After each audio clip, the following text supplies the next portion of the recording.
लेकिन जैसे कि मैंने आपको थोड़े टाइम पहले बताया कि इवन दो इन बैंक्स की ब्रांचेस कम है, लेकिन इसमें से कुछ फॉरेन बैंक्स क्रेजी पैसा इंडिया में छाप रही है, जिसमें से एक HSBC बैंक।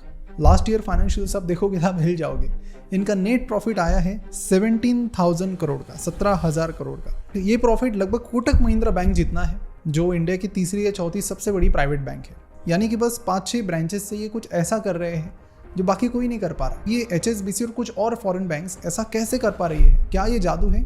इसके लिए आपको एक तो समझना पड़ेगा कि ये जो फॉरेन बैंक्स है, इनके रिटेल सेगमेंट पर उतनी तगड़ी पकड़ नहीं है। रिटेल सेगमेंट में तगड़ी पकड़, रिटेल सेगमेंट मतलब आप मेरे जैसे जो लोग हैं उनको अक्वायर करना, उनको सेविंग अकाउंट ओपन करके देना, फिर उनको क्रेडिट कार्ड बेचना, पर्सनल लोन और बाकी चीज़ें देना, that comes under retail loans. तो कई सारे फॉरेन बैंक्स को पता है कि सीधे सीधे यहाँ पर रिटेल गेम में खेलना काफ़ी मुश्किल है, क्योंकि यहाँ पर जो एग्जिस्टिंग इंडियन बैंक्स हैं उनके पास सारी चीज़ें हैं। उनके पास सही टेक्नोलॉजी है, उनके पास UPI जैसी टेक्निक्स हैं।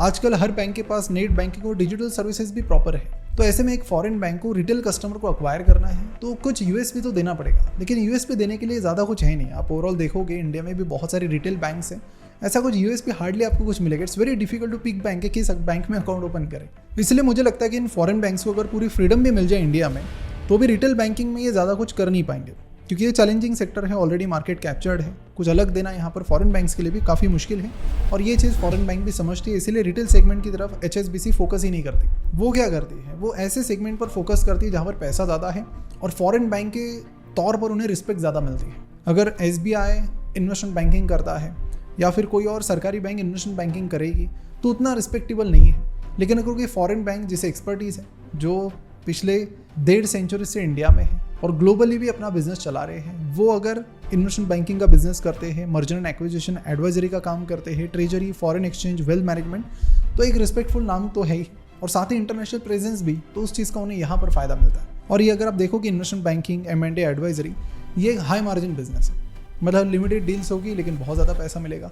तो इन्हीं चीज़ों पर फिर HSBC ने और कुछ बाकी बैंक्स ने भी फोकस करना शुरू किया, और इसीलिए फिर रिटेल वाली चीजें धीरे धीरे ये बेचते जा रहे हैं। वीडियो में आगे बढ़ने से पहले हमारी ये स्पेशल ऑफर बिल्कुल मिस मत कीजिए। हमारे वैल्यू इन्वेस्टिंग कोहॉर्ट की नेक्स्ट बैच अभी 1 अगस्त को शुरू हो रही है, जिस पर फिलहाल बम्पर डिस्काउंट चल रहा है। देखिए, दुनिया के जितने भी सक्सेसफुल इन्वेस्टर्स देख लो, US के मिस्टर बफेट से लेकर इंडिया के मिस्टर झुंझुनवाला तक देख लो, सबके सक्सेस में एक स्ट्रेटेजी कॉमन रही है, और वो है वैल्यू इन्वेस्टिंग। और इस कोहॉर्ट में आपको वैल्यू इन्वेस्टिंग की सातों स्ट्रेटेजी सिखाई जाती है, और हमने इसे इतना प्रैक्टिकल और इतने आसान भाषा में समझाया है कि अब एक नॉन फाइनेंस बैकग्राउंड का व्यक्ति भी बड़े आसानी से एक वैल्यू इन्वेस्टर बन सकता है। तो आपका बिगिनर टू एडवांस भी यहाँ पर क्लियर हो जाएगा, क्योंकि इस कोहॉर्ट के साथ इस ऑफर में आपको फंडामेंटल एनालिसिस 3.0 भी फ्री में मिल रहा है। तो इसके लिए सिंपली आपको नीचे डिस्क्रिप्शन और कमेंट बॉक्स में दिया हुआ फॉर्म फिल करना है। तो स्पेशल ऑफर को बिल्कुल भी मिस मत कीजिए। चलिए बढ़ते हैं वीडियो की तरफ। और इसीलिए कुछ फॉरेन बैंक्स तो ऐसी इंडिया में जो सिर्फ इन्वेस्टमेंट बैंकिंग का, M&A एडवाइजरी का काम करती है, कोई ब्रांचेस नहीं चलाती, बैंकिंग का कुछ नहीं करती है।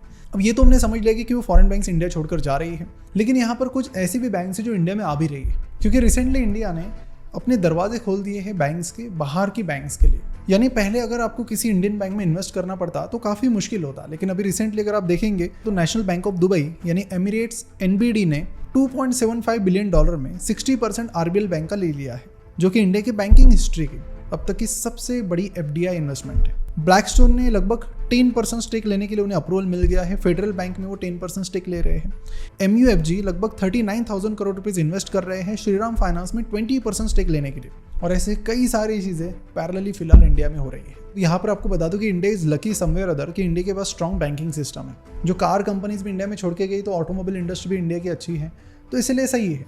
लेकिन अगर कुछ ऐसे सेक्टर्स आते हैं जहाँ पर इंडिया की प्रेजेंस उतनी अच्छी नहीं है और वो कंपनीज अगर इंडिया छोड़ के जाए तो वहाँ पर प्रॉब्लम हो सकती है। तो कहीं ना कहीं ये जो प्रोसेस है, सिस्टम्स है।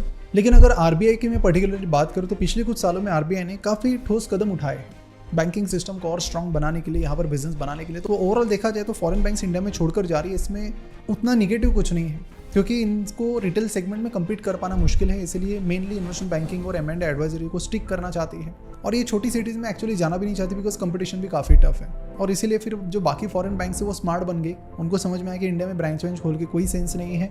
जो यहाँ के प्लेयर्स हैं उन्हें अपने तरीके से धंधा चलाने दो, हम जाते हैं और सीधा वहाँ पे स्टेक अक्वायर कर लेते हैं। So that's how we can participate in the rally and we can get benefit of it.